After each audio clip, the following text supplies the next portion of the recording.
अच्युतं केशवं रामनारायणं कृष्णदामोदरं वासुदेवं हरिं श्रीधरं माधवं गोपिकावल्लभं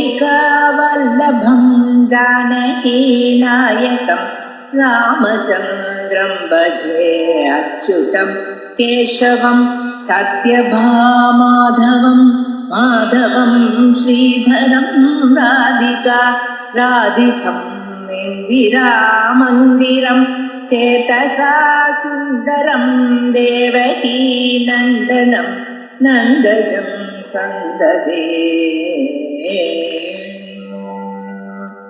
अप्रमेयो हृदयेश पद्मनाभो वरप्रभो विश्वकर्मा मनुष्यविधो ध्रुवः अग्राह्यः शाश्वतः कृष्णः लोहिताष्टप्रदर्शनः प्रबोधत्रिकटं धाम पवित्रं मङ्गलं परम् திவ்யமான நாமாக்கள் பகவானுடைய நாமாக்கள் குணப்பிரயுக்தமான நாமாக்கள் நாமரூபங்களுக்கு அப்பாற்பட்டதான ஒரு சித்த ஸ்வரூபம்.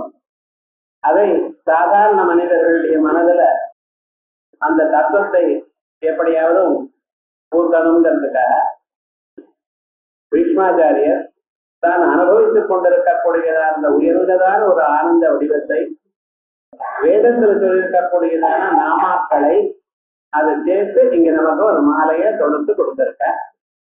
அதுல அப்பிரமேயங்கிற நாமாவை பார்த்தோம். அறிவுக்கு அப்பாற்பட்டவர். அறிவுன்னு நம்ம அறிவுக்கு மட்டுமில்ல, இந்த உலகத்தில் இருக்கிற எல்லா அறிவுகளையும் ஒன்றாக சேர்த்ததான இரண்டிகர்களுடைய அறிவுக்கும் அப்பாற்பட்டவர். ஏன் அப்படி சொல்றேன் அப்படின்னு கேட்டா, இந்த அறிவே அந்த பரமாத்மா சைத்தன்யத்தினால்தான் அது வேலை செய்யும். சேதனச்சேதனானாம் ஸ்ருதி சொல்ற லோகத்தில் இருக்கக்கூடியதான சைத்தன்யங்கள் கண்ணு கதை மூக்க நாக்க இவைகளோட எல்லா வேலையும் செஞ்சுட்டு இருக்கக்கூடியதான ஜீவர்கள் எல்லாமே, பிராணிகள் எல்லாமே அந்த சைத்தன்யம் இருக்க தொட்டுத்தான் இவைகள்லாம் வேலை செய்யும். அந்த சைத்தன்ய சம்பந்தம் இல்லைன்னா இவைகள் ஒண்ணும் செய்யாது. அந்த சைத்தன்யம் இந்த மனது எனக்கூடியதான பதார்த்தத்துல பிரதிபலிக்கிறது. அப்பொழுது மனதும் சைத்தன்யமாக ஆகிவிடுகிறது. அந்த சைத்தன்ய சம்பந்தத்தினால் எல்லாமும் ஏற்படுகிறது. அப்படிங்கிறதுக்காக சேதன சேதனானாம் அப்படின்னு அந்த சைத்தன்யம் புத்திக்கு பின்னால இருக்க. புத்தி அந்த சைத்தன்யத்தினால்தான் தன் செயல்கள்ல ஈடுபடுகிறது. அப்படிப்பட்டதான அந்த புத்தி தனக்கு காரணமான ஒரு ஸ்வரூபத்தை தான் அறிய முடியுமோ? முடியாது. ஆகையால் அவர் அப்பிரமேயனா இருக்கார். அப்பிரமேயன்னு சொன்னா பிரமா விஷயம் இல்லை, அறிவுக்கு அப்பாற்பட்டவராக இருக்கார். நமக்கு அறிவு 6 விதமாக நமக்கு வரும். கண்ணு, காது, மூக்கு, நாக்கு, தோல், மனது. இதை தவிர வேற விதமாக நாம் எதையும் அறிய முடியாது. இந்த 5 புலன்கள் இருக்க, இவைகளால் அறிவு வரணுமையானால் அந்த சொல்லு அந்த பொருள்ல ஏதோ ஒரு குணம் இருக்கணும். உருவம் இருந்தாதான் கண்ணை பார்க்கணும், சத்தம் இருந்தாதான் காது கேட்கும், சொல்லு இருந்தாதான் அந்த சத்தம் இருந்தாதான் காது கேட்கும், வாசனை இருந்தாதான் அந்த மூக்கானது அதை அறியும், சுவை இருந்தாதான் நாக்கு அறியும். இது நமக்கு தெரிஞ்ச விஷயம் தான். ஆனா அந்த ஆத்மாவில இவைகள் ஒண்ணும் இல்லை. அசப்தமஸ்பர்ஷமரூபமவ்யயம் ததா அரசம் நித்யமகந்தவச்சயத் அநாத்யனந்தம் மஹதப்பரம் த்ருவம் நிதாயதம் மிருத்யுமுக பிரமுச்சதே அப்படிங்கிறது. ஆகையால் சப்தமோ கந்தமோ ரசமோ இவைகள் ஒன்றும் அதுல இல்லாததுனால புலன்கள் அதை அறிய முடியாது. சரி, புலன்கள் தான் அறிய வேண்டாம், மனது அறியட்டுமே அப்படின்னு கேட்டேன்னா, இந்த மனசுக்கு இண்டிபெண்டா ஒரு பொருளை அறியக்கூடியதான சாமர்த்தியம் இல்லை. கண் வழியாக தான் வெளியில போகும், காது வழியாகத்தான் வெளியில போகும், சொந்தமாக ஒண்ணும் பண்ணாது. எல்லாம் கொண்டு வந்து வச்சா அது அப்புறம் எல்லாத்தையும் பண்ணும். ஆகையால் இந்த 6 விதமான அறிவு வரக்கூடியதான ஒரு முறைகளும் அது ஆத்மாவனிடத்துல செல்லாதனால அவர் அப்புறமேட்டார். அதோட மட்டும் இல்லாமல் நாம் விவகாரத்துல விஷயங்களை அறிவதற்காக சில பிரமாணங்களை வைத்துக் கொண்டிருக்கோம். பிரத்யட்சம், அனுமானம், உபமானம், சப்தம், அர்த்தாபத்தி, அனுபலத்தி எனக்கூடியதான 6 பிரமாணங்கள். இந்த பிரமாணங்கள் எதுவுமே அந்த பரமாத்மான்றதுல செல்லாது, சப்தத்தை உட்பட. சப்தமானது சில பொருள் இல்லாத பொருளை கூட காட்டும். மலடி மைந்தன் அப்படிங்கிற, குதிரை கொம்பு அப்படிங்கிற, நமக்கு எதுவும் புரியுதோ இல்லையோ. ஆனா அந்த சொல்லும் பரமாத்மாவை குறிக்கலை. பரமாத்மாவை குறிக்கக்கூடியதான இந்த 1000 பெயர்களும் அவர் கிட்ட போய் காமிக்கிறது, அவ்வளவுதான். பரமாத்மாவை நேரம் கை முடிச்சு காமிக்கல. ஆகையால்னா அவரை அப்பிரமேயன்னு சொல்லணும். அப்ப அவரை எப்படி அறியறது? சுத்தமான மனசுல தானா அறியணும். விஷயத்தை தனக்கு தானா சுவப்பிரகாசமாக தானா ஒழிக்கும். அதற்கு நம்ம மனசை தகுதியாக வைத்துக் கொள்ளணும். மனசை எப்படி சுத்தமா வச்சுக்கணும்? திருஷ்யதே அக்ரியா புத்தியா சூக்ஷ்மயா சூக்ஷ்மதர்சிபிஹி அக்ரியயா புத்தியா கூர்மையான புத்தி. நித்திய கர்மாக்களை பண்ணி ஆச்சார அனுஷ்டானங்களோட இருந்து கொண்டு உபாசனை எல்லாம் பண்ணி அந்த மனசை கூர்மையா வைத்துக் கொண்டேயானால் ஒரு கணத்தில் சக்கர தானா வெல்லும். இதுதான் அப்பிரமேயா அப்படி சொல்லிட்டு புலன்களுக்கு எல்லாவற்றுக்கும் ஈஸ்வரனாக இருக்கிறார். ஒவ்வொருடைய புலனுக்கும் அவர் தான் கண்ட்ரோல் பண்ணி கொண்டிருக்கார். நமக்கு கண்ணு பார்க்கணும், காது கேட்கணும்னா அவர் அந்த கண்ணு காது மூக்கனாக இவர்களுக்கு திறமையை கொடுக்கிறார். அதை அந்தந்த சமயத்துல இத்தனை நாள் பார்க்கணும், இத்தனை நாள் கேட்கணும்னு அனுகிரகம் பண்ணி கொண்டே இருக்கிறார். அதனால அதை ஒழுங்கா அதை பண்ணிட்டு இருந்தா தான் பண்ண முடியும். இல்லைன்னா ஒண்ணும் பண்ண முடியாது. சுவிட்ச் அவர் கையில வச்சுட்டு இருக்கார், ரிமோட் கண்ட்ரோல் அவர் வச்சுட்டு இருக்காரு. அங்க இருந்தே கண்ணை ஆஃப் பண்ணிட்டா போறோம், ஒண்ணு கண்ணை பார்க்காது. அதே மாதிரியே காதை ஆஃப் பண்ணிட்டாருன்னா கேட்காது. சளி வந்ததுன்னா உங்களுக்கு எந்த வாசனையும் தெரியாது, எல்லாம் அவர்கிட்ட. ஆகையால் அவருக்கு ஹிருஷிகேசம்னு பேரு. அப்படி அப்புறமேயா ஹிருஷிகேசா இது வரைக்கும் பார்த்தோம். அதற்கு பிறகு அந்த மகாபாரதத்துல ஹிருஷிகேசான்னு சொல்லும் பொழுது மோட்ச தர்மத்துல சூர்யாசந்த மதோ தர்ஷது அம்சுபிக்கேச சங்கீதைஹி போதயன் ஸ்வாபயம் செய்வ ஜகதுத்தே பிரதக் போதனாத் ஸ்வாபனாத் செய்வ ஜகதோ ஹர்ஷணம் பவேத் அக்னீஷோ மகர்தை தேவம் கர்மபிப் பாண்டு நந்தனா ரிஷிகேஷோ மகேஷானஹா வரதோ லோக பாவனஹா அப்படின்னு மகாபாரதத்துல சூரியன் சந்திரன் இந்த ஒரு 2 உருவங்களா உண்டு இருந்து அவளுடைய கிரணங்கள் எனக்கூடியதான தத்துவங்கள்னால் உலகத்தை பிரகாசிக்கவும் செய்கிறார், எல்லோரையும் எழுப்பவும் செய்கிறார், தூங்கவும் வைக்கிறார். சூரியனுடைய கிரணங்கள் போயிடுச்சுன்னா ஆட்டோமேட்டிக்கா தூங்குறார், சூரியனுடைய கிரணங்கள் வந்தது ஏனால் முடிச்சுக்கிறார். இப்படி ஜெகதுத்தே கிருதக் போதன அஸ்வாபனா செய்வா எல்லோரையும் அறிவூட்டுவதனாலையும் தூங்க வைக்கிறதுனாலையும் ஜெகதோ ஹர்ஷணம் பவேத். அதனாலதான் உலகத்துக்கு ஒரு சந்தோஷம். உலகத்துக்கு சந்தோஷம் என்ன? நீங்க முழிச்சுக்கணும், தூங்கவும் தூங்கணும். தூக்கம் வரலன்னா ரொம்ப கஷ்டம். தூக்கமும் வேணும், முழிச்சுக்கணும். அதான் ஹர்ஷணம் பவேத். அக்னீஷோ மகர்தை தேவம் கர்மபிப் பாண்டு நந்தனா. இப்படி சூரியன் அவருக்கு அக்னின்னு வச்சிருக்கார், சோமன்னா சந்திரன். இந்த அக்னி சோமங்கள்னால் செய்யப்பட்டதான பதார்த்தங்கள்னால்தான் கர்மபிப் பாண்டு நந்தனா ரிஷிகேஷோ மகாதானஹா வரதோ லோக பாவனஹா. இப்படி இவைகளுக்கு அப்பாற்பட்டதா இருக்கக்கூடியதான பரமாத்மா லோக பாவனஹா உலகத்தை எல்லோரையும் காப்பாற்றி கொண்டிருக்கிறார் அப்படின்னு ரிஷிகேஷங்கிற நாமத்தில். அடுத்தது பத்மநாபா.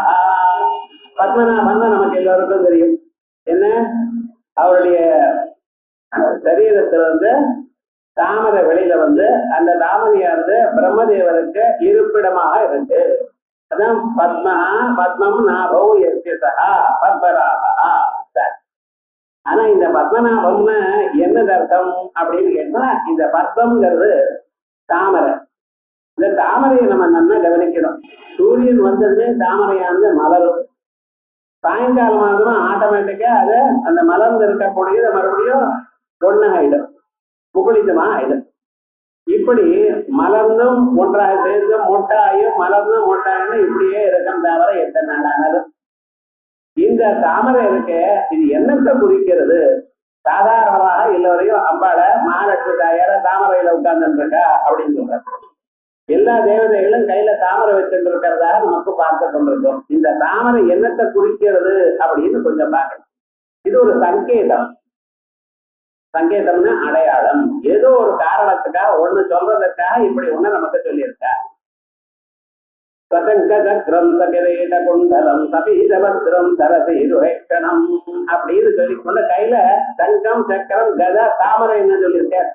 இந்த தாமரை எதுக்காக சொல்லிட்டு இருக்கார்? அப்படியா, நம்ம மனசு தாமரை மாதிரி இருக்கு, இதயம் தாமரை மாதிரி இருக்குன்னு உபனிஷத்துகள் சொல்றது. அப்படின்னு அங்கே ஒரு தாமரையாக நம்ம கழுத்துக்கு 3 அங்குலம் கீழே அப்படியே தொங்கிட்டு இருக்கா. அந்த தொங்கிட்டு இருக்கக்கூடியதான தாமரையானது தாமரை முட்டாட்டம் இருக்கிறது. நீங்க தியானம் பண்ணினதுன்னு அந்த தாமரையானது மலர்கிறது. மலர்ந்த பிறகு அந்த மலர்ந்த தாமரை அப்படி மேல மலர்றது, கீழேதான் முட்டா இருக்கு, மலர்ந்ததுமே மேல் வரைக்கும் வந்துடும். அதுக்கு நடுவுல நீங்க நினைக்கக்கூடியதான இஷ்ட தெய்வம் அங்கே காணப்படும். இதான் ஹிருதயத்தா அப்படின்னு சொல்லு. எல்லா தெய்வங்களும் இதயத்துல தான் நீங்க பார்க்கணும், இதயத்துல தியானம் பண்ணணும். தியானம் பண்ணினா இதயத்துல நிச்சயமாகணும். பரமே வராந்தே அப்படிங்கிற உபநிடத்துல எல்லாம் நீங்க இதயத்துல முயற்சி பண்ணி பார்த்தா நிச்சயமா இப்ப கிடைக்கும். ஆனா நம்ம முயற்சி பண்ணி பார்க்கறது இல்லை. ஒரு 6 மாசம் மனதை தியானம் அங்கேயே பண்ணிட்டு இருந்தா நிச்சயமா தாமரை தெரியும், மலரும். அதுக்குள்ள ஆத்ம தத்துவத்தை நீங்க அறியலாம். எந்த உருவமாகவும் சரி, கிருஷ்ணனாகவும் சரி, ராமனாகவும் சரி, அனுமாராகவும் சரி, எந்த ஒரு உருவத்தை தாங்கள் நினைக்கிறீர்களோ அந்த உருவம் இதயத்தில் பார்க்கலாம். ஏன்னா அந்த இதயமானதான் பரிசுத்தமான இடம். எங்கும் அங்க பார்க்கக்கூடியதான எல்லோராலையும் பார்க்கக்கூடியதான இடமாக இருக்கு. அதான் முதல்ல நமக்கு உபநயனம் பண்ணும் காலத்திலேயே இதயத்துல தியானம் பண்ணிட்டு அங்கே முக்தா விசிரம ஹேம நீல கவள தயர் முகை சிரேஷ்டனை நிஷ்காமிந்த நிபத்தரத்னப்படா தத்வார்த்த வர்ணாத்மிகாம் காயத்ரீம் வரதாபயா மன்சுகடா சூலன் கபாலகதாம் அப்படின்னு இந்த தியான ஸ்லோகத்தை இப்படி தியானம் பண்ணி பழகிட்டு போன்னு சொல்லிக் கொடுத்தார். முதல்ல உபநயனம் பண்ற காலத்திலே இதை சொல்லிக் கொடுக்குறார். எதற்காக? இந்த இதயமானது நன்னாக மலரிடும். மலர்ந்தா அதுல இருந்து அந்த தத்துவத்தை நீங்க அறிந்தலையானால் உலகத்துல இருக்கக்கூடியதான எல்லா திறமைகளும் சக்திகளும் கிடைத்து வரும். அதை சொல்றதுக்காகத்தான் இந்த தாமரை. இந்த தாமரையானவர் சூரியனானவர் இந்த தாமரையை மலரும்படி பண்ணுகிறார். சூரியன் சொன்னா ஏதோ சூரியன் தானே கண்ணுக்கு எதிர்க்காரன்னு நினைக்கூடாது. அந்த சூரியனுக்குள்ள இருக்கக்கூடியதான சக்தியானது பரமாத்மா சக்தி. சூரியனோ சந்திரனோ நெருப்போ வேற எங்க எது இருந்தாலும் அந்த திறமையெல்லாம் பரமாத்மா தான். இதையே பகவான் பகவத்கீதையில சொல்லும் பொழுது எச்சந்திரமது எச்சாக்னோ தத்தேஜோ வித்தி மாமகம். சூரியனிடத்திலேயோ சந்திரனோ யதா நித்யகதம் தேஜா ஜெகத்பாசயதே கிலம். சூரிய நிலத்துல இருக்கக்கூடியதான தேஜஸ் இருக்க, எந்த ஒரு தேஜஸானது உலகத்துல இருக்கக்கூடியதான எல்லா பொருளையும் பிரகாசித்துக் கொண்டிருக்கோம். சந்திரனிடத்துல இருக்கிற எந்த தேஜஸ் இருக்கோ, நெருப்புல இருக்கிற எந்த தேஜஸ் இருக்கோ அத்தனை தேஜஸும் என்னுடைய தேஜஸ் தான். ஆனா என்ன எதுவும் பிரகாசிக்காது. என்ன நகத்திர சூரியோ பாதி நகந்திர காரகம் நேமா வித்யுதோ பாந்தி குதோயமஸ்ரீ தமேவ சாந்தமனுபாதி சர்வம் சத்ய பாசா சர்வமிதம் விபாதி. இவைகள் எல்லாம் அங்க இந்த பரமாத்மாவை பிரகாசிக்காது, ஒழிக்காது. பரமாத்மாவுடைய பிரகாசம் தான். அதனாலதான் இவைகள்லாம் பிரகாசிக்கிறார்.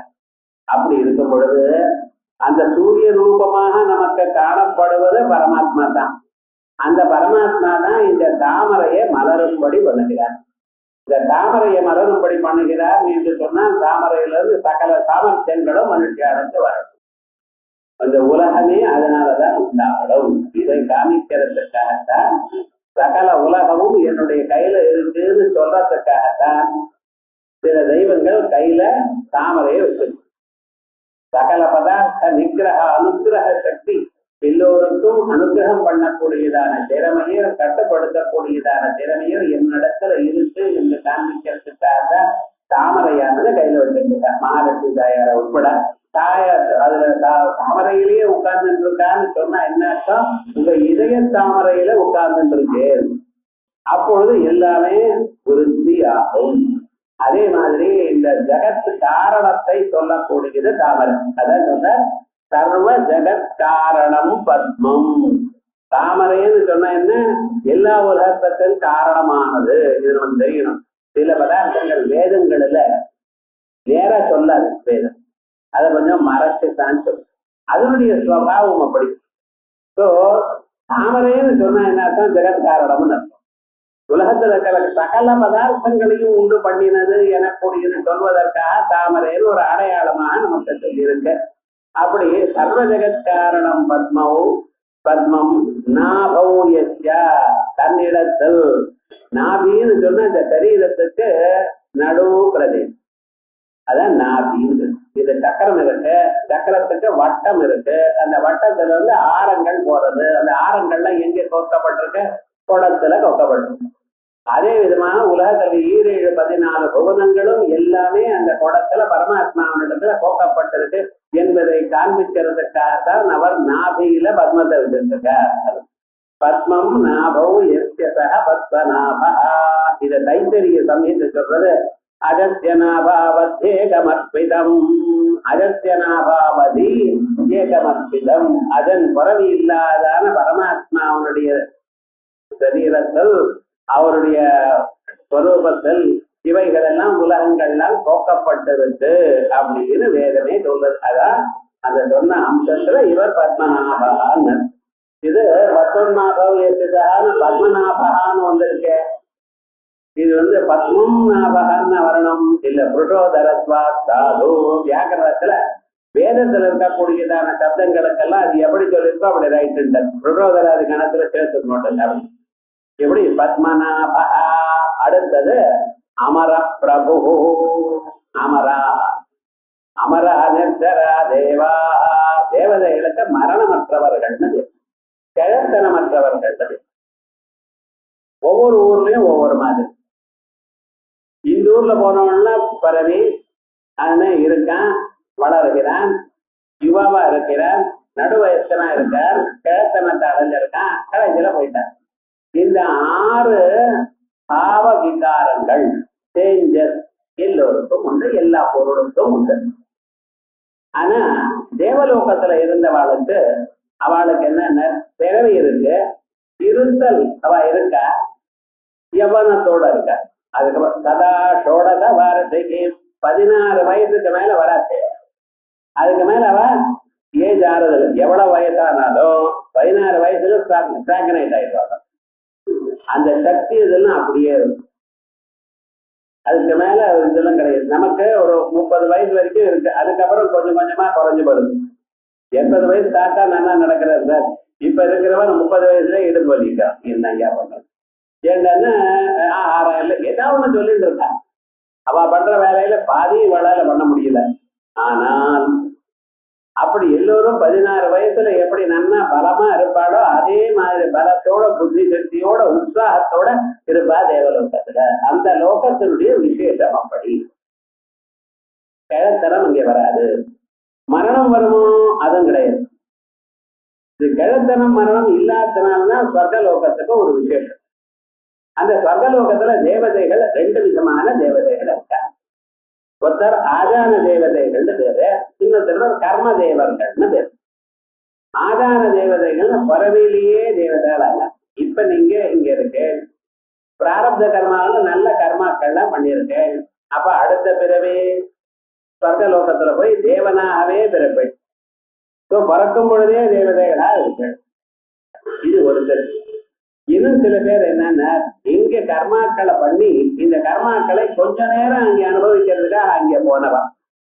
அங்கே போயிட்டு ஸ்ரீனே புண்ணிய மத்திய லோக புலிசந்தி ஒரு 10,000 மட்டுமோ 20,000 மட்டுமோ அங்க இருந்து கொண்டு பிறகு இங்க எடுத்துட்டு போனதான இந்த புண்ணியமானது எப்ப கரைஞ்சு போறதோ அடுத்த கிடத்துல அவ அங்க இருந்து இறங்கி வந்துருக்கிறா. இப்படி 2 விதமான தேவதைகள் அங்க இருக்கா அந்த லோகத்தில். அங்கே மரணம்ங்கிறது வஸ்துதாக கிடையாது. ஆதான தேவதைகளுக்கு போன வாழ்க்கெல்லாம் என்ன ஆச்சுன்னு அங்க இருக்கக்கூடியதானுடைய சரீரம் அறியாமல் உருகி போயிடும். உருகி போனமே அவன் அங்கிருந்து இங்க மேகங்களா வந்து மறுபடியும் இந்த பூலோகத்துக்கு வந்துட்டார். இப்படி இந்த தேவதைகளுக்குள்ள வித்தியாசம். இந்த தேவதைகள் அங்கே கிழத்தனமும் மரணமும் இல்லை என்கிறதை நச்சிகேதத்து நமக்கு சொல்லியிருக்கார். எப்படி? ஸ்வர்கே லோகே நபயம் கிஞ்ச நாஸ்தி நதத்ரத்வம் நஜரயா விவேதி. ஸ்வர்கலோகத்துல யாரும் பயப்படல சார் அப்படிங்கிறார். ஏன் பயப்படலைன்னா உலகத்துல எல்லோரும் யாருக்காக பயப்படுறா? கிழத்தனத்துக்கு பயப்படுறா, மரணத்துக்கு பயப்படுறா. இந்த 2லயும் எது? மரணத்துக்கு இல்ல, கிழத்தனுக்கு தான் அதிகமான பயம். மரணத்துக்கு ஏதோ போயிடுறாங்கிறான். ஆனா கிழத்தனம் வந்ததுன்னா நம்ம இன்னொருத்தர் மேல டிபெண்ட் பண்ண வேண்டியதா இருக்குங்கிற அவஸ்தையில ரொம்ப கவலைப்பட்டு இருக்கா. அதான் சொல்ற சத்தியலோகே நபயம் கிட்ட நாஸ்தி, ஒரு பயமும் இல்லை. ஏன் பயம் இல்லை? நகத்திரத்துவம், நீங்க இங்க வரதில்லையோன்னு. யம தர்மராஜா இங்க வரதில்லை. ஏன் யம தர்மராஜா இங்க வரதில்லை? அவர் நீதி உலகத்துக்கெல்லாம் போல அவர் காரியத்திலேயே பிஸியா இருக்கார், தேவலோகத்துக்கு போக மாட்டார்.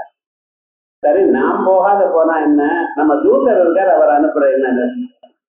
ஜரா எனக்கூடியதான கிழத்தனம் இருக்கே, அதை அனுப்புறேன், அங்கேயும் வர முடியாது இதுல. அதனால கிழத்தனமும் அங்க இல்லை, எல்லோரும் அதனால நிர்ஜரா, தேவதை கிடைக்கிற பேரு நிர்ஜரா, கிழத்தனம் அற்றவர்கள். மரணமும் இல்லை, கிழத்தனமும் இல்லை. அப்படி அவ லோகத்துல சொர்க்கே லோகே நவையின் பீச்சராத்து நகத்வம் நகரையா விதேசி உபேதேத்வ சோகாதிகோ, புண்ணிய பாபங்கள் எல்லாம் தாண்டிட்டு ஆனந்தமாக இருக்கான்னு சொல்ற. அப்படிப்பட்டதான அந்த சொர்க்கலோகத்துல இருக்கிறவாளுக்கு அமராள்னு. இந்த அமராளுங்கிற கூடியதான தேவதைகள், மரணமற்றதான தேவதைகள், அவளுக்கும் ஒரு பிரபு இருக்கார். யாரு?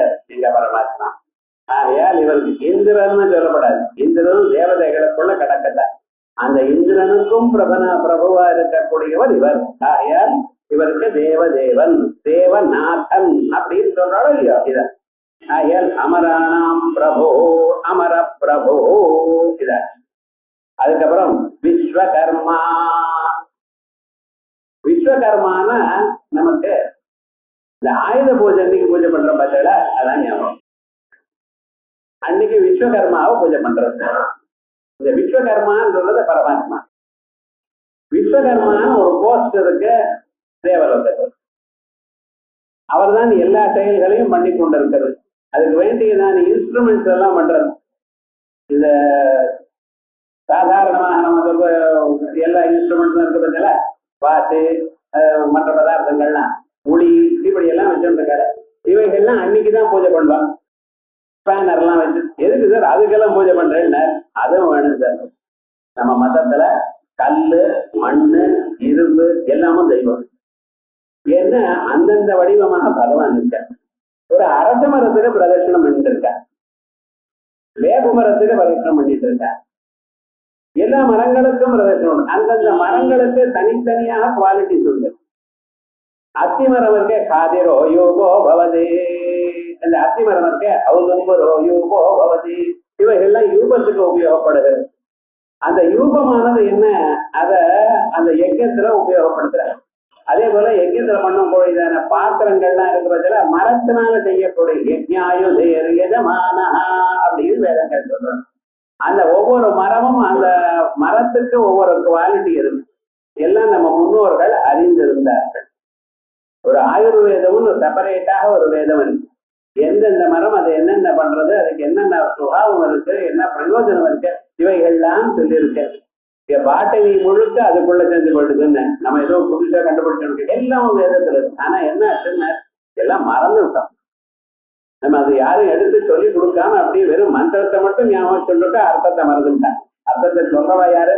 உபனிஷத்துல உபனிஷத்துல பாஷ்யக்காரர் பண்ணி இருக்காருங்கிறதுக்காக நம்ம படிச்சுட்டு இருக்கோமே தவிர வேத பாஷ்யம் முழுக்க எவ்வளவு லிட்டரேச்சர் இருக்கு. உங்க மனுஷனுக்கு வேண்டியதான ஸ்வரூபங்களுக்கு எத்தனை இருக்கு, அத்தனையும் வந்து இத்தனையும் உண்டு பண்ணினவர் அந்த போஸ்டுக்கு விஸ்வகர்மான்னு பேரு. அதனால அவருக்கு ஒரு நாள் நம்ம பூஜை பண்ணிட்டு இருக்கோம். ஆனா தினந்தோறும் அந்த விஸ்வகர்மாவுடைய இதயத்துல இருந்து கொண்டு அவரையும் இப்படி பண்ணும்படி பண்றவர் எங்க பரமாத்மா. ஆகையால் இவருக்கு விஸ்வம் கர்மா கிரியா யஜ்ஞதா விஸ்வகர்மா. இந்த இடத்துல கர்மான கிரியேன்னு அர்த்தம் பண்ணியிருக்கேன். உலகம்ங்கிறது யாருடைய செயலோ, இந்த உலகம் முழுக்க யாரால் செய்யப்பட்டதோ, யாருடைய செயல் உலகமாக பரிணமித்ததோ அப்படிப்பட்டதான அவருக்கு விஸ்வகர்மா அப்படின்னா ஜெகத்காரணம்னு அர்த்தம். ஞாபகம் வச்சுக்கணும். பரமாத்மாவை அறிவதற்கு இந்த ஜெகத்காரணம் என்கிறது தடஸ்த லட்சணம். தடஸ்த லட்சணம்ங்கிறது ஸ்வரூப லட்சணத்தை விட வேறானது. ஸ்வரூப லட்சணமானது சாட்சா தன்னுடைய ஸ்வரூபத்தையே சொல்வதற்கு ஸ்வரூப லட்சணம்னு பேரு.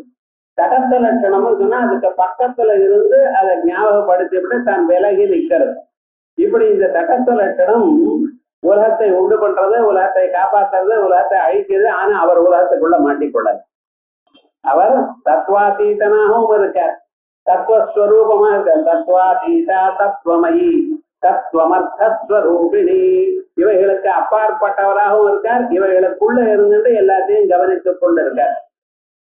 அதனால அப்படிப்பட்டதான ஒரு ஸ்வரூபம் ஆகையால் விஸ்வகர்மா சொன்ன. அதுக்கப்புறம் அதனால விஸ்வம் எனக்கூடியதான கர்மா கிரியா உலகம் எனக்கூடியதான செயல் அவரது.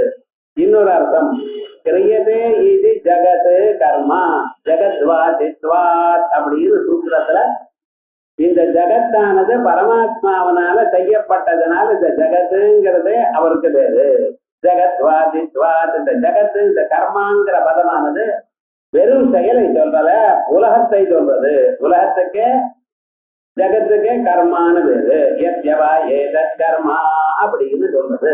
ஆகையால் கிரியதே இது ஜெகத் கர்ம விஸ்வம் கர்ம எத்யவா சஹி சர்வஸ்ய கர்த்தா சொல்றது. பிரதாரணிகத்துல நீங்க தூங்கும் பொழுது எல்லா பதார்த்தமும் தோன்றதுக்கு சொப்னத்துல நரத யோகா நபந்தான அதரதான் ரத யோகான் பதஸ்ருஜதே சஹி கர்த்தா.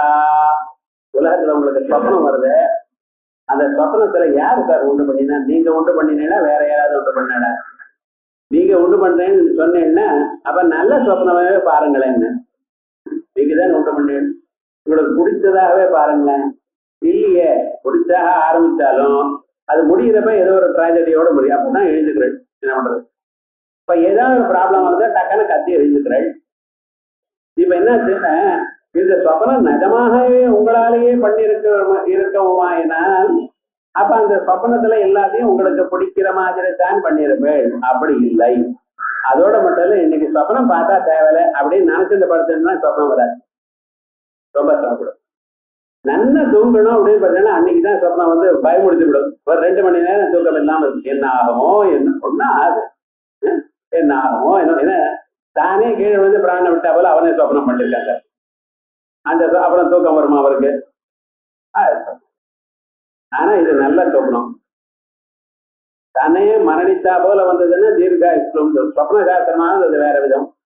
ஆனா என்ன ஆச்சுன்னா அவளுக்கு பயம். இந்த சொப்னத்தை யாரு பண்ணினா கொஞ்சம் யோசனை பண்ணி பார்க்க. நாம பண்ணல, இன்னொருத்தர் பண்ணிருக்க முடியாது. ஏன்னா இன்னொருத்தருக்கு உங்களுடைய சொப்னம் தெரியாது. சொப்னம்ங்கிறது பிரிவிலேஜ்டு ஆக்சஸ், அவளுக்கு தான் தெரியுமே தவிர இன்னொருத்தருக்கு தெரியாது. அந்த சொப்னத்தை யார் பண்ணியிருக்கணும்? பரமாத்மா தான். அந்த சொப்னத்தை செய்தது யாரு? பரமாத்மா. பரமாத்மா இந்த உலகத்தை செய்தார். எல்லோருக்கும் காமனா தானே இருக்கு, எல்லோரும் பாக்குற. ஆனா இந்த சொப்னம் மட்டும் ஒருவருக்குத்தானே சார் தெரிகிறது, மற்றவருக்கு தெரியலையேன்னு அப்படி சிருஷ்டி பண்ணியிருக்கார். அந்த சொப்னத்திலேயே உங்களுக்கு வரக்கூடியதான சொப்னத்திலேயே அங்கே மலை இருக்கு, மரம் இருக்கு, அது அசையல. யானை இருக்கு, பூனை இருக்கு, அது அசையுது. எல்லாமும் ஒன்னா இருந்தாலும் சிலது அசைவான சிலது அசை, எல்லாமும் போய் தானே, எல்லாம் நிஜம் இல்ல. ஆனா அதுலயும் சிலது இப்படி சிலது அப்படி வருதோ இல்லையா? அதே விதமாகத்தான் சொப்பனமானது பரமாத்ம சிருஷ்டியாக இருந்த போதிலும் அந்த சொப்பனமானது அந்தந்த மனிதனுக்கு மட்டும்தான் காணப்படுகிறது. அந்த மனிதனுக்குத்தான் காணப்படுகிறது என்று சொன்னால் எப்படி காணப்பட்டது? அவன் பண்ணினதான கர்மா அவனுடைய விளைவாக அவனுக்கு காணப்பட்டார், அகப்படும்படி பண்ணினார். ஒவ்வொருவருக்கும் சொப்னம் வரணும். ஏன்னா இந்த சொப்னத்துக்கு கரஸ்பாண்டிங்கா ஏதோ ஒரு கர்மா நீங்க பண்ணியிருக்கேன், மனத்தினால் மட்டும் பண்ணியிருக்கேன். ஆகையால் மனத்தினால் மட்டும் அதை அனுபவிக்கிறதுக்காக தான் கர்ம பலமானது சொப்னமாக உங்களுக்கு வந்து. இந்த சொப்னத்தை செய்தவர் சஹி கர்த்தா. இதுல பெரிய 2 பக்கம் பெரிய டிஸ்கஷன். ஜீவன் தான் பண்ணினான்னு ஒண்ணு, ஈஸ்வரன் தான் பண்ணினான்னு.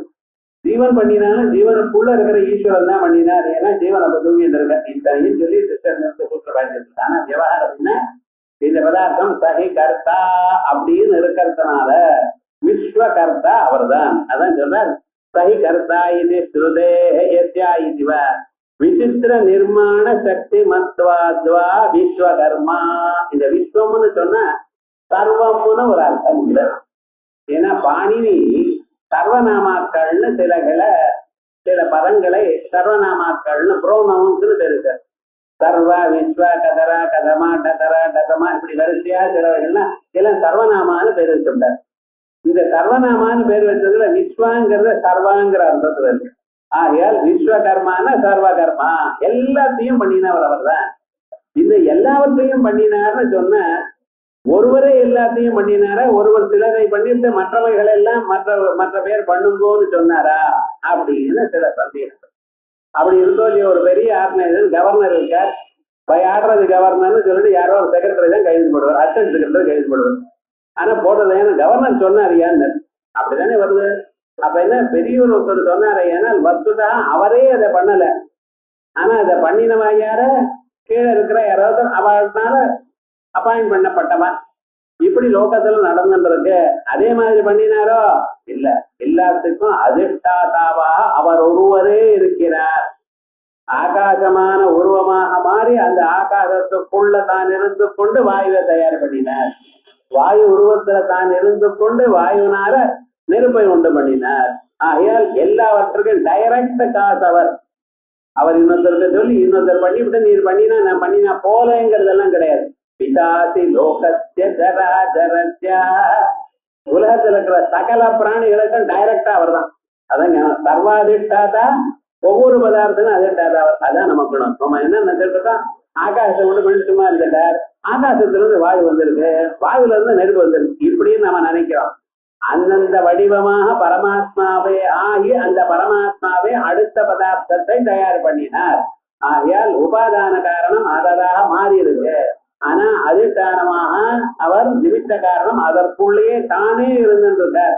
ஆகையால் உங்களுக்கும் பரமாத்மாவுக்கும் இருக்கக்கூடியதான சம்பந்தம், ரிலேஷன், டைரக்ட் ரிலேஷன், வேற வழியாக ஒண்ணும் கிடையாது. தியானம் பண்ணி நிலையான உங்க இதயத்துல நேர அவரே காணப்படுவார். ஆகையால் அவர் விஸ்வகர்மா. பாருங்க, விசித்திர நிர்மாண சக்தி மத்வாத்வா விஸ்வகர்மா ஸ்வஷ்டா சாதிருஷ்யாத்வா.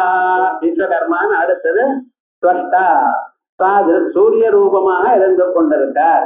ஏன்னா சூரியனுக்கு எவ்வளவு ஒளியோ அதே ஒளி அவர் இடத்துல இருக்கு. சூரியனுக்கு எவ்வளவு சக்தி இருக்கோ அவ்வளவு சக்தியும் அதுக்கு மேல சக்தியும் பரமாத்மா இருக்கு. ஸ்வஷ்டா சாதிருஷ்யத்வா சாதிருஷ்யாத்வா விஸ்வகர்மா. அதுக்கப்புறம் அடுத்தது மனு இருக்கு. அதுக்கு முன்னால பாஷ்யம் நான் சொன்னேன். ஸ்வஷ்டா சாதிருஷ்யம்ங்கிறது பாஷ்யத்தில், விஸ்வகர்மாங்கிற நாமாவுக்கு பாஷ்யம்.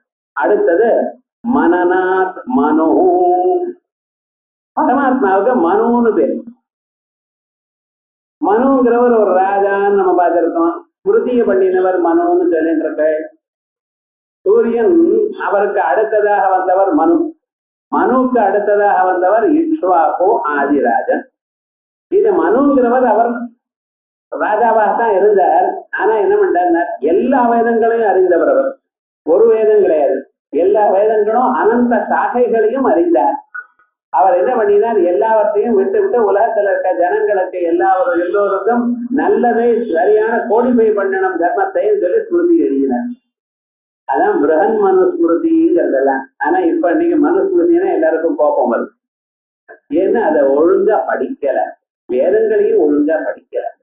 மனு சில இடத்துல அந்தந்த விஷயங்களை சொல்லும் பொழுது அதுக்கு என்ன இருக்கோ அது அப்படியே எழுதிட்டார். அது இந்த இளமரவா காய்மரவா எழுதுறதுங்கிறது அவருக்கு தெரியாது. அவர் அப்படி பண்ணல. வேதம் எப்படி இருக்கோ அதை அப்படியே சொல்லிவிட்டார், அவ்வளவுதான். அது சில பேருக்கு வேதம் புரியாததுனால ஜனங்கள் அது கிட்ட போகல. மனு சாதாரணமான லாங்குவேஜ் சொன்னதுனால மனு சொன்ன தப்பு சார், மனு நீதி தப்பு அப்படின்னு இவன் சொல்லிட்டு இருக்கான். ஆனா மனு நீதிய, மனு தர்மத்தை முழுமையாக 20 அத்தியாயங்களும் படிச்சா அப்ப தெரியும். அதை விட உயர்ந்ததான தர்மம் யாராலையும் சொல்ல முடியாது. அந்த மனுவாக அவர் இருக்கார். ஒண்ணு. இரண்டாவது என்ன, மனநாத் மனு, எல்லாவற்றையும் யோஜனை பண்றதுனால மந்திரத்துக்கு மனுன்னு பேரு. ஒரு மந்திரம் சொல்லி கொடுத்தா அந்த மந்திரத்தை ஜபம் பண்ணணும். ஜபம் பண்ணிருந்தா அதுக்கு என்ன அர்த்தம்னு புரிஞ்சுக்கணும். அந்த அர்த்தத்தை அனுசந்தானம் பண்ணி கொண்டிருக்கணும். அப்பப்ப நினைத்து பார்க்கணும். அப்பொழுது உங்க மனத்தை அதுவாக மாறிவிடும். அதே போல எப்பொழுதும் மனனம் பண்ணிட்டு இருக்கிறதுனால மனு. ஆமா, அவர் மனனம் பண்ணிட்டு இருக்காரு. உங்களுக்கு எப்படி தெரியும்? இந்த மனநம்ங்கிற எனக்கூடியதான ப்ரோசஸே அவரால் தான் வருது. நான் ஞோதோஸ்தி திரஷ்டா, நான் ஞோதோஸ்தி மந்தா. அவரை தவிர நினைக்கிறவரோ, அவரை தவிர பார்க்கிறவரோ, அவரை தவிர அறிபவரோ வேற யாரும் கிடையாது உலகத்துல. உலகத்துல நீங்க பார்க்கணும், படிக்கணும், கேட்கணும், அறியணும் என்று சொன்னால் அது உங்களுக்குள்ள அந்த பரமாத்மா இருப்பதனால் எல்லாம் நடக்கிறது. ஆகையால் நிஜமாக பார்க்கிறவர் அவர்தான், நிஜமாக தியானம் பண்றவர் அவர்தான், நிஜமாக மனனம் பண்றவரும் அவர்தான். ஆயால் நான் யோகோ திமந்தா அந்யா மந்தா அதோ நாஸ்தி, இவரை விட இன்னொரு நினைப்பவர் யாரும் கிடையாது. இந்த தியானம் பண்றது, ஒரு விஷயத்தை மறுபடியும் மறுபடியும் நினைக்கிறது என்கிறது மனிதனுக்கு கொடுத்ததான உயர்ந்ததான ஒரு வரப்பிரசாதம். என்னமோ ஏதோ நினைக்கிறோம், ஒரே பொருளையே ஒரு 10 வருஷம் அனுபவம் மறுபடியும் படிக்க படிக்க வேற அர்த்தம் புரியுதுன்னு. இதேதான் 100 தரம் படிச்சிருக்காரு, நெக்ஸ்ட் டைம் படிக்கிறப்ப ஒரு அர்த்தம் புரியுது. இது அதை விட ஒரு சக்தியா ஒரு ஆனந்தத்தை கொடுத்த இந்த மனநம் என்கிறதற்கு நினைக்க நினைக்க உள்ள சமுத்திரத்துல எவ்வளவு தூரம் நீங்க உள்ள போய் எடுத்தேன்னா அவ்வளவு நல்ல முத்து கிடைக்கிறது. இதுவும் ஆயிடுச்சா மேலோடன்னு பார்த்தா கிடையாது. மேலோட இருந்தா அந்த மேல இருக்கிற பாட்டி தான் பிடிக்கும். ஆனா உள்ளூர யாரு போறானோ அவனுக்கு தான் விலை மிகுந்ததான ரத்னங்கள் முத்துக்கள் கிடைக்கிறது. அதே விதமாக காரணம் உங்க மனசுக்குள்ள மனனம் பண்ணணும். இந்த மனனம் பண்ணணும் என்கிறது தான் நம்ம புராணங்கள்ல தேவதைகளும் அரக்கர்களும் சேர்ந்து பார்க்கடலை கடைந்தார்கள் அப்படின்னு சொல்றோம். பார்க்கடலை கடைப்பானே, அதுல இருந்து விஷம் வரணுமே, அதுல இருந்து அமிர்தம் வரணுமே, என்ன சொல்லின்றது அதுல கிடையாது. தத்துவமசி எனக்கூடியதான வாக்கியமோ அல்லது பகவன் நாமா எனக்கூடியதான மத்தோ இதை வச்சுண்டு பக்தி எனக்கூடியதான கயர்னால உங்க மனசு எனக்கூடியதான பார்க்கடல்ல நல்ல எண்ணங்கள் கெட்ட எண்ணங்கள் இவைகள்னால நன்னா மசனம் பண்ணினையானால், மற்ற மாதிரி அதை வச்சுட்டு நன்ன கடஞ்சடையானால் அதுல இருந்து நல்ல அமிர்தம் வருது. ஆகையால் மறுபடியும் நினைக்கிறோம். ஏதோ அப்படியே கேட்டு விட்டுறது இல்லை. இந்த ஒரு சாஸ்திரம் மற்ற சாஸ்திரங்கள் மாதிரி இல்லை.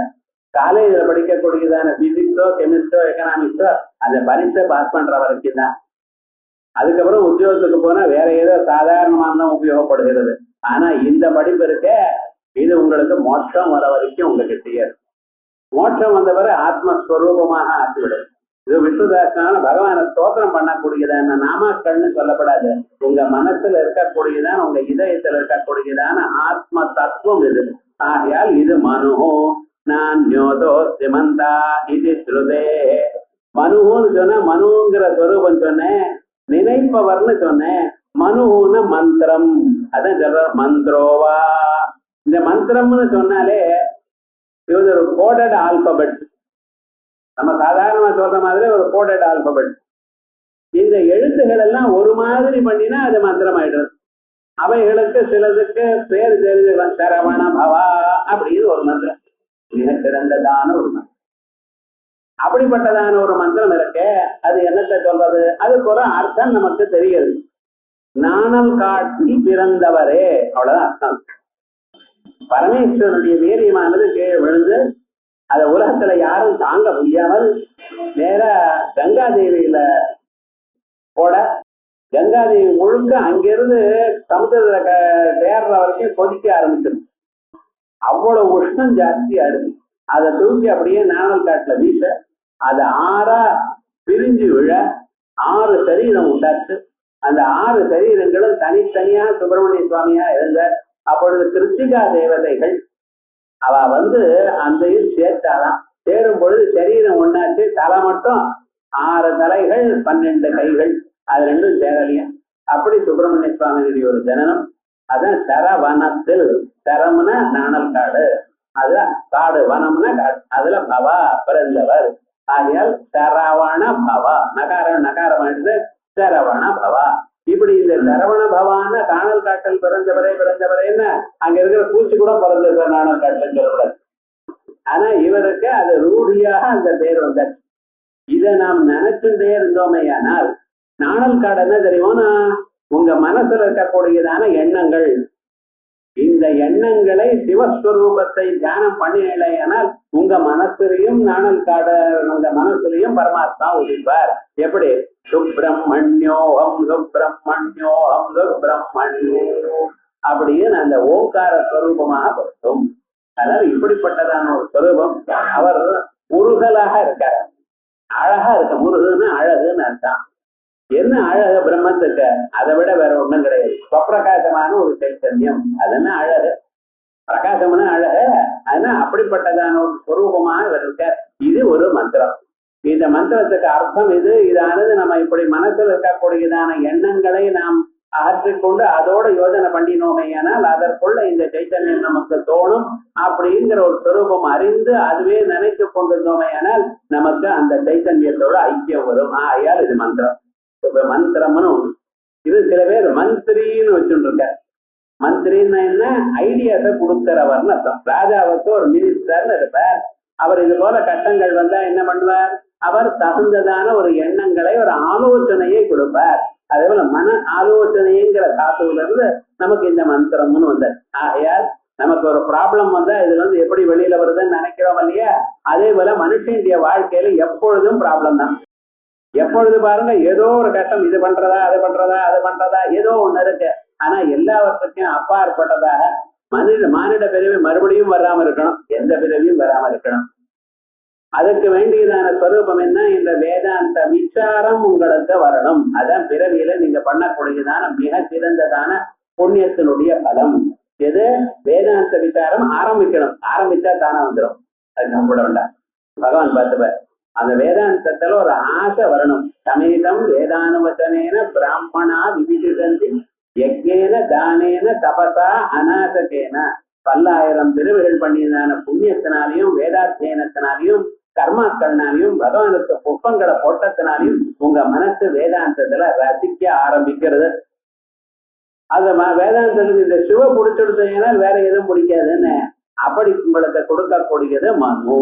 அதனால்தான் இந்த மந்திரங்களையும் மனநாத் மனோ மந்த்ரோவா இல்ல பிரஜாபதிர்வா மனோ, மறுபடியும் பிரஜாபதி. தக்ஷ பிரஜாபதியில இருந்து ஆரம்பிச்சு 16 பிரஜாபதிகளை தயார் பண்ணினாலே மனுக்கள் எல்லாருமே இத்தனையும் இவாளுடைய ஸ்வரூபம் தான்.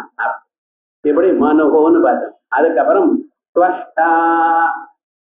கல்யாணங்கள்ல நம்ம marriages R made in heaven சொல்றோம். இது இல்ல சார் நாங்க இங்கேயே பண்ணிக்கிறோம் ஒருத்தர் விரும்பி பண்ணிட்டாலும் வேதத்திலேயே 8 விதமான மேரேஜஸ் சொல்லியிருக்கு. விவாகங்கள் ஒண்ணு மட்டும் இல்ல, 8 விதமான விவாகங்கள். அதுல காந்தர்வ விவாகம்னு ஒண்ணு இருக்கு, பழைய நாள்லயே இருக்குன்னு. இந்த லவ் மேரேஜ் புதுசா இப்ப வந்தது இல்ல, அது எப்பவும் இருக்கு அதெல்லாம். ஆனா இந்த இன்னாருக்கு இன்னார்னு தயார் பண்ணி வச்சிருக்கார் பத்தில, அது யாரோ ஒருத்தர் இருக்கார். அவர்தான் ஸ்வர்க லோகத்துல இருக்கிறவர் ஸ்வஷ்டான்னு பேர். ஒவ்வொருத்தருக்கும் ஒவ்வொரு போஸ்டுக்கும் மனிதருக்கு வேண்டியதான விவகாரங்கள் எல்லாவற்றுக்கும் ஒரு டிபார்ட்மெண்ட் அங்க இருக்கு. நம்ம ஏதோ எப்படின்னு நினைச்சிட்டு இருக்கோம். அது யாரு என்ன, இந்த ஸ்வஷ்டாங்கிறவர் தான். ஸ்வஷ்டாதே வமதி ஜனது சுத்தம் வேதம் சொல்றது எதிர்வேர்.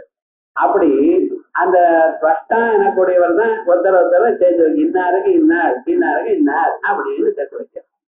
இப்படிப்பட்டதான இந்த ஸ்வஷ்டாவானவர் என்ன பண்ணிட்டு இருக்காரு தெரியுமா, நான் இவைகள்லாம் சேர்த்து வைக்கிறார். இதுக்கு ஒரு டியூட்டி தான் இப்ப. ஆனா சம்ஹார காலத்துல மகாபிரளய காலத்துல எல்லாவற்றையும் சேர்த்து ஒன்னா பரமாத்மாவில கொண்டு போய் கொடுத்துடுறதுங்கிற அவருடைய டியூட்டி. அதனாலதான் சம்ஹார சமயே சர்வபூத தனுகரணார் ஸ்வஷ்டா. சம்ஹார சமயத்துல எல்லா பிராணிகளையும் ஒன்றாக சேர்த்து சூக்மமாக ஆக்கி மாயையில கொண்டு வந்து சேர்த்துறார். அதனால அவருக்கு ஸ்வஷ்டான்னு. ஸ்வஷ்டான இந்த அர்த்தம் எப்படின்னா, இந்த ஸ்வஷ்டா தான் தமிழ்ல தச்சன்னு அழி. இந்த தச்சன்னு சொல்றது பார்த்தா இது இந்த ஸ்வஷ்டாவனுடைய ஒரு மாறுதல். இந்த தச்சன் என்ன பண்ணிட்டு இருக்கார், ஒரு கட்டையை கொடுத்தா அதை வச்சு தேய்ச்சு அதை அந்த சைஸுக்கு தகுந்தா போல பண்றாரு இல்லையா. அதனாலதான் அதை பண்றதுனால்தான் அவருக்கு தச்சர்னு பேரு. இந்த வாசி உளி இவைகள்லாம் கையில வச்சோன்னா இந்த மரத்தை கரெக்டா எவ்வளவு வேணுமோ அதுக்கு தகுந்தா போல. முதல்லயே சின்னதா இருந்தா பண்ண முடியாது, பெருசா இருந்தாதான் தேய்ச்சி சின்னதா பண்ண முடியும். அதே போல ஸ்தூலமாக இருக்கக்கூடியதான உலகத்தை எல்லாவற்றையும் சூக்ஷ்மமாக ஆக்கி பரமாத்மாவோட ஒன்றாக சேர்க்கிறார். அவருக்கு அத்திறமையை கொடுத்ததும் இங்க பரமாத்மா தான். ஆகையால் சம்ஹார சமயே சர்வபூத தனுகரணாத், எல்லா பூதங்களையும் ஒன்றாக சேர்த்ததனால் ஸ்வஷ்டா ஸ்வட்சதே தனுகரணார்த்தாத் திருஸ்பிரத்யயா.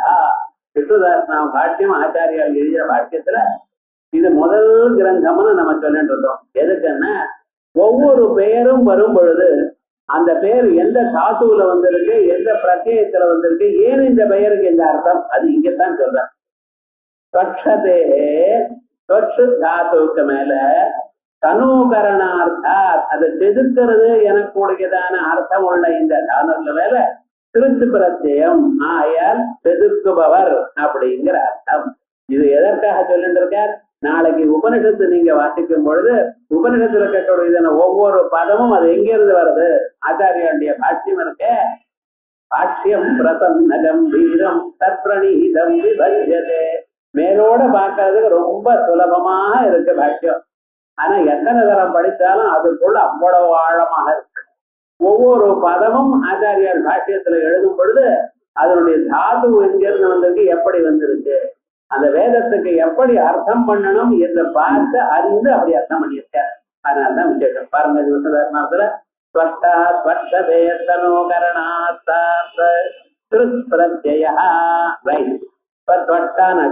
அடுத்தது குண்டானவர் அதிசயேன ஸ்தூலா கவிஷ்டா. லோகத்துல மனுஷால ஒல்லியா இருந்தா அவன் ரொம்ப ஒல்லியா இருக்கான் அப்படிங்கிறான். குண்டா இருந்தா இவ்வளவு குண்டாங்கிறான். இவனுக்கு எதுவுமே தெரியல என்ன பண்றது. இவன் எப்படி இருப்பான்? இவன் இஷ்டப்பட்ட சில பேர் வெறும் தீர்த்தம் தான் சாப்பிடுறான் சார், குண்டாயிட்டேங்கிறான். அவன் பாட்டுக்கு 10 தோசை 12 தோசை உள்ள போடுறான், அவன் ஒல்லியாவே இருக்கான். உங்களால ஒண்ணும் சொல்ல முடியாது. காரிய காரண பாவம் இது அதிகமாக சாப்பிடுறதுனால குண்டா இருக்கிறதோ இல்ல குறைச்சலாக சாப்பிடுறதுனால ஒல்லியா இருக்கிறதோ கிடையாது. சில பேர் ஒல்லியா இருந்தாலும் சாப்பிடுறது பார்த்தீங்கன்னா நிறைய சாப்பிடுவோம். அதுக்கு சம்பந்தம் இல்லை. நீங்க எவ்வளவு உட்கொள்கிறீர்களோ அது இந்த சரீரத்துல எவ்வளவு உள்ள போய் சேர்றதோ அவ்வளவுதான் கணக்கே தவிர ஆகாரம் கணக்கிடையாது. ஆனா இவன் இவ்வளவு ஒல்லியா இருக்கணும் இவ்வளவு குண்டா இருக்கணும் என்கிறதெல்லாம் முன்னாலேயே தீர்மானம் ஆயிடுது. அது எங்க? பிராரப்த கர்மாவில தீர்மானம் ஆயிடுது. சில பேர் ஜீன்ஸ்ல இருந்து வந்ததுமா எல்லாம் ஒண்ணு, எல்லாம் தர்மம் விபஜிருக்கும். ஏன்னா ஆத்துல அம்மா குண்டா இருக்கா, அப்பா குண்டா இருக்கா, பையன் மட்டும் ஒல்லியா இருக்கான். சில இடத்துல மாறுறதுன்னு எல்லா இடத்துலயும் சொல்ல முடியாது. அது ஏன் என்ன ஒருத்தராலையும் சொல்ல முடியல. ஆனா வஸ்துக்காக என்ன சாஸ்திரம் சொல்றது என்னன்னா, அவனுடைய பிராரப்த கர்மா அவன் எப்படி இருக்கணும்னு முன்னாலேயே தீர்மானம் ஆயிடுச்சப்பா. அந்த கர்மாவுக்கு தகுந்தா போலத்தான் இது இருக்கே தவிர இது அதுவும் கிடையாது. பரமாத்மா எப்படி இருக்கார்? உலகத்திலேயே இருக்கிறது எல்லாத்த விட ரொம்ப குண்டா இருக்கார். அப்படி இருக்கு. தவித்தா வாமனாவதாரத்துல சின்ன குழந்தையாத்தான் இருந்தார். ஆனா அவர் என்ன பண்ணார்? பலியை நிகிரகம் பண்றதுக்காக 3 அடி பாதங்கள் கேட்டார். 3 பாதங்கள் இருக்கக்கூடிய அளவுக்கு பூமியை கேட்டார். முதல்ல கொடுக்குறேன்னு சொன்னார். அதுக்கப்புறம் சுக்கராச்சாரிய வந்து கொடுக்க மாட்டேன் கொடுக்காதேன்னு எவ்வளவு சொல்லி பார்த்தார். கடைசியில கிடையாதுன்னு கொடுக்கறது. ஏன்னா லோகநாயகனா இருக்கக்கூடியதான பரமாத்மாவை எனக்கு முன்னால கையேந்தி நிற்கும் பொழுது அது போல இல்லேன்னு சொல்ல முடியுமா? சொல்லலாமா? இது போல சந்தர்ப்பம் கிடைக்குமா அப்படின்னு ஒரு அபிப்பிராயத்துல கொடுக்குறேன்னு அறிஞ்சுட்டார். விந்தியாவளி அம்மா அவர் ஆத்துக்காரி வந்து ஜலத்தை விட்டார். ஜலத்தை விடும் பொழுது சுக்கராச்சாரி அப்பவும் சிஷியனை காப்பாற்றணுங்கிறதுக்காக ஜலத்துக்குள்ள மாட்டிட்டார். போய் பார்த்தார். அத தர்பத்தினால கொத்தினார். அவர் கண்ணும் போச்சு. பட்டில் என்ன ஆச்சுனார்? தியானத்தை பண்ணினார். அப்பொழுது அவர் என்ன பண்ணினார்? 3 அடிகள்னா எந்த அடின்னு சொல்லணும். எறும்பு அடியா இருக்கலாம், யானை அடியா இருக்கலாம், வேற ஏதாவது இருக்கலாம். அவர் என்ன பண்ணினார்? மூலம் இந்த பூமி முழுக்க ஒரு பாதமும் ஆகாசம் முழுக்க ஒரு பாதம் எடுத்துட்டார். 3வது பாதத்துக்கு இடம் இல்லையேன்னார். அப்ப உலகளந்த பெருமாள் உலகம் முழுக்க எனதான் நான் தான் என்று ஒரு பாதத்தினால் அளந்தார். அப்ப எவ்வளவு பெரியவரா இருப்பார் பாருங்க. அதனாலதான் தவித்தா அதிசயேன ஸ்தூலா.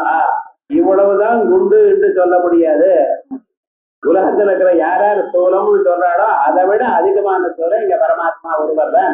ஆகையால் இவருக்கு ஸ்தூலகான தவித்தா அப்படின்னு ரொம்ப பெரியவர் அப்படிங்கிற அர்த்தம். அதனால சில பேர் குண்டா இருக்காங்கிறத அவளை சிரிக்கிறதோ இல்ல ரொம்ப ஒல்லியா இருக்கான்னு சிரிக்கிறதோ இதெல்லாம் பண்ணப்படாது. எல்லாம் பகவானுடைய ஸ்வரூபம். யாரு கையிலையும் ஒண்ணும் இல்லை. ஞாபகம் நம்ம வேணும்னு குண்டாகல அல்லது வேணும்னு ஒல்லியா இருக்க முடியல. சில பேர் ஏதோ பண்ணிட்டு இருக்கா, எது சாப்பிடாம இருக்கிறது, ட்ரைனிங் போறது, ஜிம்முக்கு போறது, ஏதோ பண்றாளோ இல்லையா, இதெல்லாம் கொஞ்ச நாள் தான் நிற்கும். அதனுடைய ஸ்வபாவம் என்னமோ அப்படிதான். ஒரு மனுஷன் மனசுல சந்தோஷமா இருந்தா எல்லாம் சரியாயிடும். மனசுல சந்தோஷமானது எப்படி? இந்த சிரவணம் பண்ண. இதை தவிர வேற வழி கிடையாது. இந்த சிரவணம் நம்ம பண்ண சிரவணம் பண்ணும் பொழுது ஒரு 1/2 மணி நேரம் 1 மணி நேரம் மனசு அதுல ஈடுபட்டு நிம்மதி பெறுகிறது. வீட்டுல இருக்கும் பொழுது எதையோ பார்க்க நம்ம மனசு கொதிச்சுட்டே இருக்க, வேலை செஞ்சுட்டே. தூங்கும் பொழுது ரெஸ்ட் எடுத்துக்கிறது. ஆனா தூங்கும் பொழுது எல்லா சம்ஸ்காரங்களும் மறுபடியும் நாளைக்கு என்ன பண்ணணுங்கிறது இருந்துட்டு வேதாந்தம் வாசிக்கும் பொழுது என்ன பண்ற தெரியுமோ, நம்ம மனசு சாந்தியை பெறுகிறது. ஏதோ கேட்கறதுங்கிறது காதால இன்ஃபர்மேஷன் வருதுங்கிறது வேற ஒண்ணும் பண்ணல. அந்த மனசு சாந்தமா இருக்கிறது இந்த சுருணத்தில். ஆகையால் தான் நம்ம ஊர்ல கேட்கணும்னு. காதுங்கிறது தெய்வீ சம்பத்து, கண்ணுங்கிறது மானுஷி சம்பத்து. மனுஷனுடைய ஹியூமன் வெல்த் என்ன? மெட்டீரியலிஸ்ட் வெல்த் கண்ணால. தெய்வீ சம்பத்து இந்த காதால தான் அறிய முடியும். வேற ஒண்ணும் வேண்டாம், காதால கேட்டுட்டே இருந்தோம். சன்னியாசிகளுக்கு ஒரு தான் ஆத்மாவாரே திரட்டவிய ஸ்ரோதவ்யா, தினந்தோறும் கேட்டுட்டே இருக்கணும்வா. நான் சொல்றேன்னு சொன்னா பிரயோஜனம் இல்லை, கேட்கணும். நாயமாத்மா பிரவச்சனே நலப்யா, பிரவச்சனம் பண்ணினா கிடைக்கும்னு நினைக்கப்படாது, கிடையாது. காதால கேட்கணும். கேட்டு கேட்டு கேட்டு ஸ்ருத்வா குணான் புவன சுந்தர ஸ்ருண்வதாஸ்தே நிர்வித்திய கர்ண விவரை ஹரதேங்க தாபம். காது வழியாக உள்ள போய் இதயத்துக்குள்ள இருக்கக்கூடியதான தாபத்தை போக்குகிறது பகவன் நாமா வேதாந்தம். ஆகையால் இது கேட்கணும். அதனால தவித்தா. பிறகு புராணா தவிரஹா ஏகம் ஏகம் தவிரஸ்ய நாம அப்படின்னு ருக்வேதம் சொல்லுது. ஆச்சாரியால் ருக்வேதியா எதிர்வேதியால் பெரிய சண்டை போட்டுக்கிறார். ஆனா அவர் எதிர்வேதிங்கிறத தீர்மானம் பண்ணிவிட்டார்னு வச்சுக்கோங்களேன். ஆனா நிறைய இடத்துல ருக்வேத மந்திரங்களும் கோட் பண்ணியிருக்கார். அதே போல பதஞ்சலி அவர் மகாபாஷ்யம் எழுதினார். மகாபாஷ்யம் எழுதும் பொழுது முதல்ல 4 வேதங்களும் சொல்லணும் இல்லையா? அவன தன்னோ தேவேர வைட்டையே அப்படின்னு முதல்ல ஆரம்பிச்சு அதுக்கப்புறம் எதிர்வேதம் ருக்வேதம் சொல்றார். அதர்வேதம் முதல்ல சொல்லணும். அவர் அதர்வேதத்துக்கு சேர்ந்தவர். அது மாதிரி சில பேர் ஆச்சாரியால் எதிர்வேதிங்கிறார், சில பேர் ருக்வேதிங்கிறார். எந்த வேதமா இருந்தா என்ன, எல்லாம் ஒண்ணுதான். இருந்தாலும் இந்த இடத்துல ருக்வேத மந்திரத்தை சொல்லியிருக்கார். அதுபோல ஏகம் தவிரஸ்ய நாம இது பகுரஜாஹா. பகுரஜாகனா நிறைய ருக்குகளை கண்டதான ருக்வேதிகள்.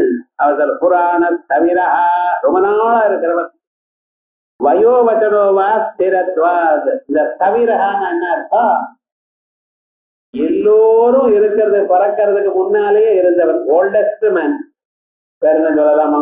அப்ப எப்படிப்பட்டவர்? அவ்வளவுதான், ஜெகத்காரணமா இருக்கிறவருங்கிறதுக்காக மறுபடியும் மறுபடியும் உங்க மனசுல இந்த உலகத்தை எல்லாம் படைத்ததான இந்த ஒரு சக்தி உண்டோ, அந்த சக்தியை ஞாபகப்படுத்தி கொண்டு இருக்கணும். அந்த சக்தி தான், அதுதான் நமக்கு க்ஷேமத்தை கொடுக்குங்கிற அபிப்பிராயத்துல அவிரா. பிறகு ஸ்திரமா இருக்கிறதுனால, அசையாம இருக்கிறதுனால உலகம் அசைந்து கொண்டிருந்தாலும் அவர் அசையல. வண்டி சக்கரம் சுத்தி கொண்டே இருக்க, சக்கரத்துக்கு நுனியில் இருக்கக்கூடியதான வட்டத்துல இருக்கக்கூடியதான பொருள் கீழே மேலையும் போயிட்டு இருக்கு. ஆனா அந்த வட்டத்துக்கு நடுவுல குடம் இருக்கு, அங்க இருக்கக்கூடியதான பதார்த்தம் மாறுறதான்னு அது சுத்தல சார். வட்டமெல்லாம் சுத்துறது, வட்டம் இந்த மேலையும் கீழே போறது. ஆனா அதனுடைய நாபி குடம் இருக்கே, அது இருக்கிற இடத்துல அப்படியே இருக்கு. அது சுத்தம், நடுவுல இருக்கிற பாகம் அது சுத்தல. அதுக்கு கொஞ்சம் கிட்ட இருந்தாலும் சுத்தம், அந்த நடுவில் இருக்கிற அங்கே தான் இருக்கு. அதான் ஸ்ரீசக்கரத்துக்குள்ள இந்துஸ்தானம்னு சொல்ற பார்த்தல, காலசக்கராந்தர்கத ஸ்ரீசக்கர அப்படிங்கிற அதுதான் நீங்க சொல்ற துருவா. துருவ நட்சத்திரம், போல் ஸ்டார் அப்படின்னு சொல்லிருக்க. எல்லோருக்கும் அந்த துருவமானது ஒரு எடுத்துக்காட்டாக இருக்கு. ஏனென்றால் இந்த துருவசுவாமியானவர் துருவனாக தான் இருந்து கொண்டு அந்த மனசை எப்படி நிகிரகம் பண்ணணும் எனக்கூடியதான வழியை உலகத்துக்கு சொல்லி கொடுத்தார். உத்தானபாதருங்கிற ஒருத்தர் அவருடைய பையனாக இருந்து கொண்டு, அவருக்கு சுனீதி சுருதி என்ற 2 ஆட்டக்காரிகள். அந்த பேர்லயே இருக்கு சுனீதி, நல்ல நீதியோட உள்ளவள். சுருதி உலகத்தில் இருக்கிற பொருள்களை அனுபவிக்கிற ஆசை உள்ளவள். இப்படின்னு சொல்லி அவளுக்கு அதுக்கப்புறம் இந்த சுனீதிக்கு துருவன் பிறந்தான்னு சொல்லி அந்த துருவனுக்கு துவாதசாட்சர மந்திரத்தை சொல்லி, பிறகு அந்த நாரதருக்கு எந்த ஒரு உருவத்தை உபதேசம் பண்ணினாரோ அந்த உருவமானது இங்க துருவகாங்கிற. நியாயமா துருவன்னா அந்த சின்ன குழந்தைக்கு பேரு. ஆனா இங்க துருவகான்னு என்ன? அந்த உருவமா இருக்கக்கூடியதான பரமாத்மா. துருவன் மனதில் எந்த ஸ்வரூபத்தை நினைத்தானோ, எந்த ஸ்வரூபத்தை பார்த்தானோ, எதை தியானம் பண்ணினாரோ, தியான மகிமையினால எந்த ஸ்வரூபத்தை கண்டானோ அந்த ஸ்வரூபம் அவனுக்கு அனுகிரகம் பண்ணித்தோ, அப்படிப்பட்டதான ஒரு ஸ்வரூபம் துருவகான்னு. ஆகையால் துருவகான் அது. தவிரோ துருவகான்னு ஒரு நாம, தவிரான்னு பேர் வச்சுக்கலாம், துருவகான்னு 2 பேரும் வச்சுக்கலாம், இல்ல தவிரோ துருவகான்னு பேர் வச்சுக்கலாம். ஏன்னா விஷ்ணு சஹஸ்ரநாமத்துல இந்த சண்டைக்கெல்லாம் இடம் கிடையாது. 1000 நாமாக்கள்னா 1000 தான் இருக்கணும்னு இல்லை. 1008 கூட இருக்கலாம். ஆனா லலிதா சகஸ்ரநாமத்துல அங்கெல்லாம் ஒரே விவகாரம் தான். 1000 நாமாக்கள் தான் பண்ணணும். நைதர் மோர் நார்ல அப்படின்னு ஏன்னா அம்பாளுடைய கட்டளை. அதே ரிப்பீட் ஆகப்படாத நாமாக்கள்னு சொல்லியிருக்கா விவகாரம் முழுக்காங்க. அதனாலதான் நித்திய திருப்தான் இருந்தா இன்னொரு இடத்துல அனித்திய திருப்தான்னு மாத்திட்டார். அது இப்படி பரஸ்பர விருத்தமான நாமாக்கள் வரும். ஏன்னா அனித்திய திருப்தான நம்ம மாதிரி அனித்தியமான திருப்தி உள்ளவள்னு அர்த்தம் இல்லை. அனித்திய அதிருப்தான். இதை கொடுத்தா தான் திருப்தின்னு இல்லை, எதை கொடுத்தாலும் திருப்தினா. அப்படி சில இடத்துல தோபனா அசுலபா கதி, அந்த இடத்துல சுலபாங்கிறது இன்னொரு இடத்துல வருது. ஆகையால் விவகாரம் என்னன்னா 1000 நாமாக்கள் தான் வரணும், ஒரு நாமாவும் ரிப்பீட் ஆகப்படாது அப்படிங்கிற நிர்பந்தங்கள் அங்கே உண்டு. இங்க விட்டு சாப்பிட்டார் அப்படி இல்லை. ஆகையால் தவிரகா திருவகா 2 நாமாக்களையாவது வச்சிருந்தோ, இல்ல தவிரோ துருவகான்னு ஒரு நாமாவது வச்சிருந்தோ அப்படின்னு தெளிவா பட்டி முடிக்க. இப்ப துருவகாங்கிற நாமாத்துக்கு இன்னும் கொஞ்சம் சொல்லணும்.